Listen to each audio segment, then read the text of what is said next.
नमस्कार दोस्तों। हम चर्चा कर रहे थे बीए पार्ट सेकंड की सेकंड पेपर रीतिकालीन काव्य संग्रह। और रीतिकालीन काव्य संग्रह के जो पहला अध्याय है केशवदास, उन केशवदास की रचना जो आपके पाठ्यक्रम में है, रामचंद्रिका का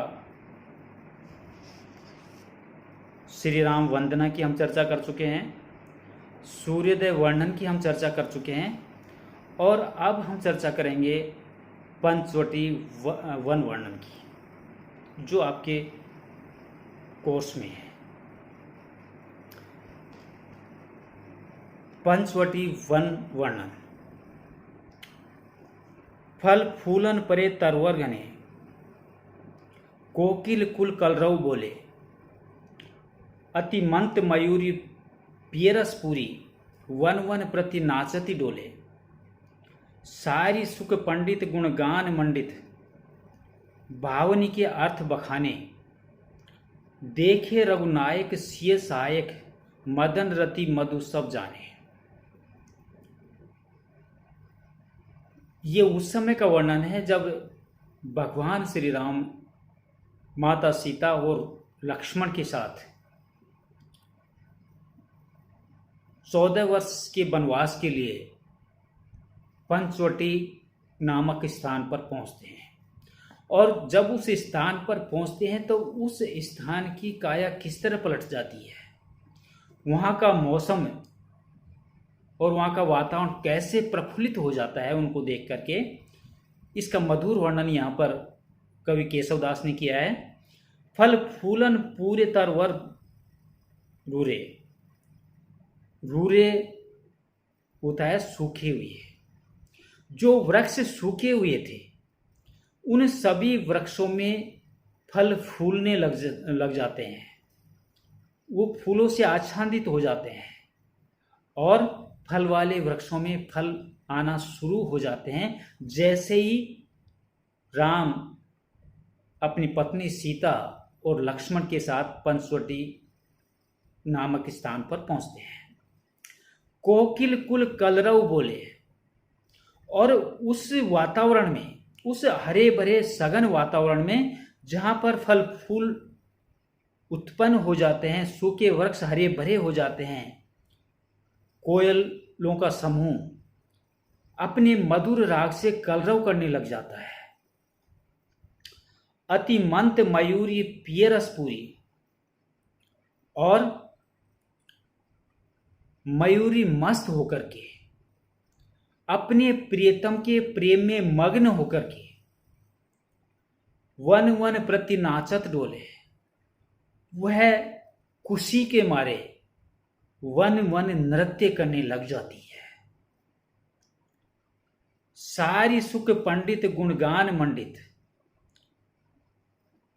तोता सारी और सुख, मैना और तोता, तोता और मैनाओं के समूह उस सुशोभित वातावरण का गुणगान करने लगते हैं, भावई में अर्थ बखाने। और वो जो भाव वहां पर प्रकट हो रहे थे, राम लक्ष्मण और सीता के आने के बाद में उस स्थान, उस वातावरण में जो परिवर्तन होता है, उस परिवर्तन को संवेदनाएं और उनके भावों के द्वारा अर्थ सहित वो बखान करना शुरू कर देते हैं। देखे रघुनायक सिय सहायक, मदन रति मधु सम जाने। जब वहां के निवासियों ने रघुनायक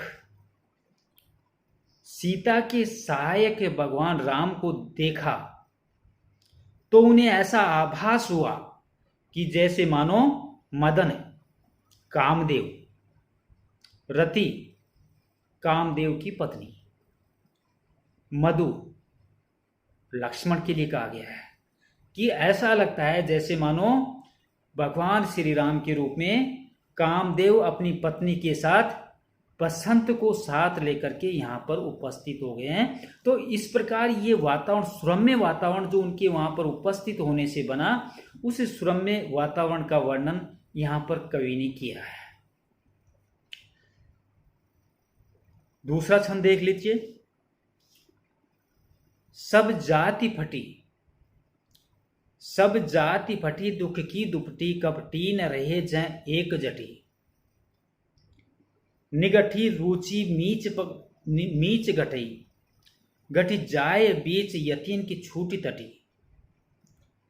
अग होग की पेरी कटी विकटी, निकटी प्रकटी गुर ज्ञान गटी। चौ और नाचत मुक्ति नटी, गुण दुर्जटी वन पंचवटी।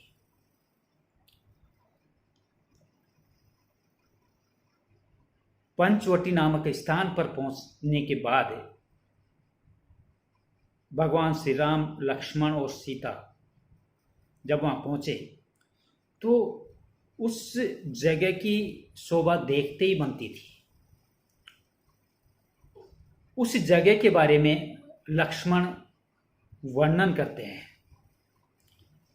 सब जाति फटी दुख की दुपटी, जिस प्रकार सुख आने पर दुख नष्ट हो जाता है, जिस प्रकार अच्छे दिन आने पर फटे हुए कपड़ों को त्याग करके मनुष्य अच्छे अच्छे कपड़े पहन लेता है, ठीक उसी प्रकार पंचवटी नामक स्थान पर श्री राम के पहुंचने पर वहां पर सभी प्रकार के दुख की चादर समाप्त हो जाती है। अर्थात वह वन जो उजड़ा हुआ था, सूखा हुआ था, वो चारों तरफ हरियाली में बदल जाता है। खुशनुमा वातावरण उस जगह का हो जाता है। कपटी न रहे जा एक गठी, उस वातावरण को देख करके जो कपटी व्यक्ति है, जो नीच प्रवृत्ति का व्यक्ति है, जिनके हृदय के अंदर जो बुरे भाव आते हैं, वह व्यक्ति उस वातावरण को देख करके एक पल के लिए भी वहां नहीं टिक सकता। कवि कहना चाहता है कि ऐसे सुरम्य वातावरण को देख करके मनुष्य के मन की प्रवृत्ति भी सात्विक हो गई। कपटी व्यक्ति एक क्षण भी वहां पर रुक नहीं सकता। निगठी रुचि मिच गठई गठी जगजीव, उस वातावरण को देख करके जैसे ही भगवान श्री राम, माता सीता और लक्ष्मण उस जगह पे पहुंचते हैं और उस वातावरण की काया पलट हो जाती है। सात्विक प्रवृत्ति मनुष्य के अंदर, भावों के अंदर जागृत हो जाती है। निगठी रुचि मीच गठई गठी जगजीव, वहां पर रहने वाले प्रत्येक सांसारिक जीवों की प्रवृत्ति निगठी घट जाती है। मीच घटई, मृत्यु के को प्राप्त करने की। जो अब तक वातावरण शुष्क वातावरण था और उनके यहां पर पहुंचने के वातावरण सुरम्य हो जाता है और वहां के प्रत्येक व्यक्ति की भावनाएं सात्विक हो जाती है। अब वहां का प्रत्येक प्राणी, सांसारिक प्राणी का मृत्यु से मोह भंग हो जाता है। कोई भी व्यक्ति मृत्यु का वर्ण नहीं करना चाहता। यतीन की छूटी तटी, और जो तपस्वी उस ईश्वर को प्राप्त करने के लिए तपस्या में लीन रहते हैं, भगवान श्री राम के पहुंचने पर उस वातावरण के बदलाव को देख करके वे अपनी तपस्या को छोड़ करके सात्विक भावों के साथ में उस वातावरण में आनंद से जीवन व्यतीत करने लग जाते हैं। यतीन साधु सदी अग ओग की वेरी कटी विकटी, उस वातावरण को देख करके, उस पंचवटी के सुरम्य वातावरण को देख करके, उद्यान को देखकर अग ओग पाप समूह की बेरी कटी विकटी, जो भयंकर मनुष्य के हृदय के अंदर जागृत होने वाले जो बुरे भाव थे, उन बुरे भावों की भयंकर वेड़ी, विकटी भयंकर, बेड़ी बंधन, वो बंधन कट जाता है, हट जाता है। निकटी प्रकटी गुरु ज्ञान घटी, और उस पाप समूह की भयंकर बेड़ी कटने के कारण वहां पर चारों तरफ ज्ञान की बड़ी बड़ी गठरी उपस्थित हो जाती है। अर्थात वहां के वातावरण में रहने वाला प्रत्येक जीव जंतु ज्ञान को प्राप्त करने लगता है। ईश्वर की तरफ ध्यान के लिए वो लालायित हो जाता है। बुरे विचार उनके मन से समाप्त हो जाते हैं और सात्विक प्रवृत्ति, अच्छे विचार प्रत्येक जीव जंतु के हृदय के अंदर उत्पन्न होने लगते हैं। चौ औरन नाचत मुक्ति नटी। लक्ष्मण जी कहते हैं कि ऐसे सुरम्य और सुंदर सात्विक वातावरण को देख करके उस वातावरण में चौ औरन, चारों तरफ नाचत मुक्ति नटी। जिस प्रकार एक नट खेल दिखाने के लिए नृत्य करता है, लोगों को इकट्ठा करता है, उसी प्रकार मुक्ति रूपी नटी चारों तरफ नृत्य करने लग जाती है। और जो व्यक्ति सांसारिक माया मोह में उलझ रहा था, जिनके हृदय के अंदर बुरे भाव जागृत हो रहे थे, संपूर्ण प्राणी जो उस वातावरण के अंदर रह रहा है वह मुक्ति की प्राप्ति की आकांक्षा करता है, मोक्ष की प्राप्ति की आकांक्षा करता है। चारों तरफ वातावरण उज्जवल हो जाता है, सात्विक हो जाता है। प्रत्येक व्यक्ति के अंदर सद विचार और सद्गुण के भाव आ जाते हैं। गुण दुर्जटी वन पंचवटी। लक्ष्मण जी कहते हैं कि जिस स्थान पर भगवान शिव दुर्जटी, भगवान शिव विराजमान हो, ऐसे उस वन में जो पंचवटी नामक स्थान है उसका वातावरण शुद्ध और सात्विक होना तो निश्चित रूप से लाजमी था।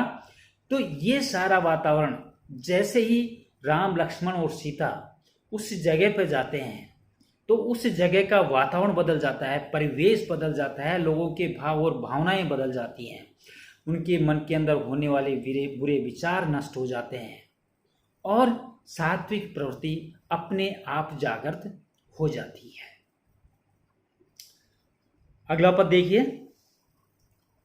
सोबत दंडत की रुचि बनी, भातिन भातिर सुंदर घनी, सेव बड़े नृप की जनु लसे, श्रीफल भूरी भाव जमे बसे, बेर भयानक सो अति लागे, अर्क समून जहां जगमगे, नैनन को बहु रूपन ग्रसे, सिर हरि की जनु मूरत लसे। उस दंडक वन की शोभा का वर्णन इन पंक्तियों में लक्ष्मण अपने श्रीमुख से करते हैं। क्या कहते हैं लक्ष्मण? शोभन दंडत की रुचि बनी। वो जो सात्विक और सौंदर्य रूप जो वातावरण है, सुरम्य वातावरण है, वो सुरम्य वातावरण की शोभा देखते ही बनती है। उस दंडक वन की शोभा मन लुभावने वाली होती है, मन को लुभाती है, देखते ही बनती है। भातिन भातिन सुंदर घनी, जो अनेकों अनेक रूपों में फल फूल रही है, सौंदर्यशील हो रही है, सुशोभित हो रही है, मन की संवेदनाओं के भावों को जागृत और मन को प्रफुल्लित करने वाली हो रही है। सेव बड़े नृप सी जनु लसी, श्रीफल भूरी भाव जय बसे।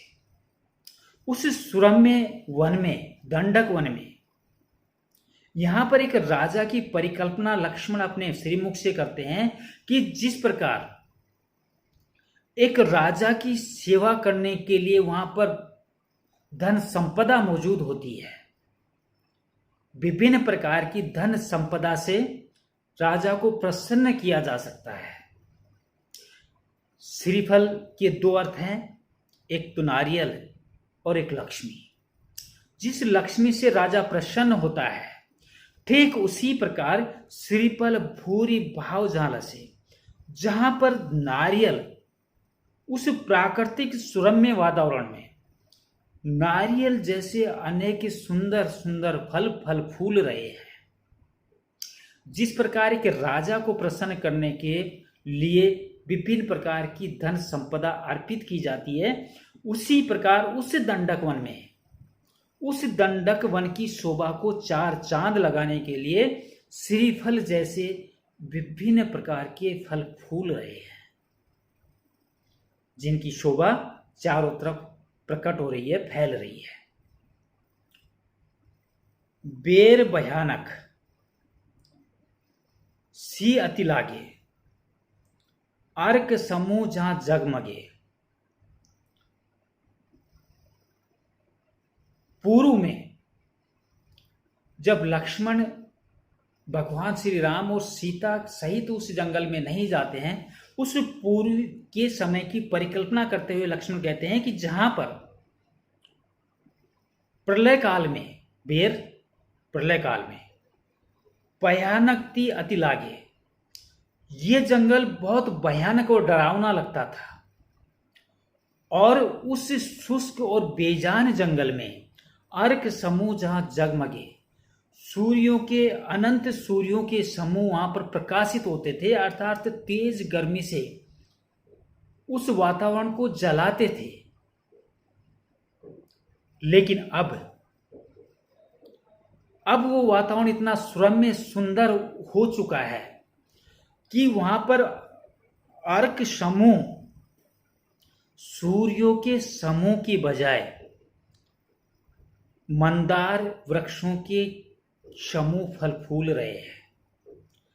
मंदार वृक्षों के फूल लाल आते हैं, जिससे पूरा जंगल लालिमा युक्त हो जाता है।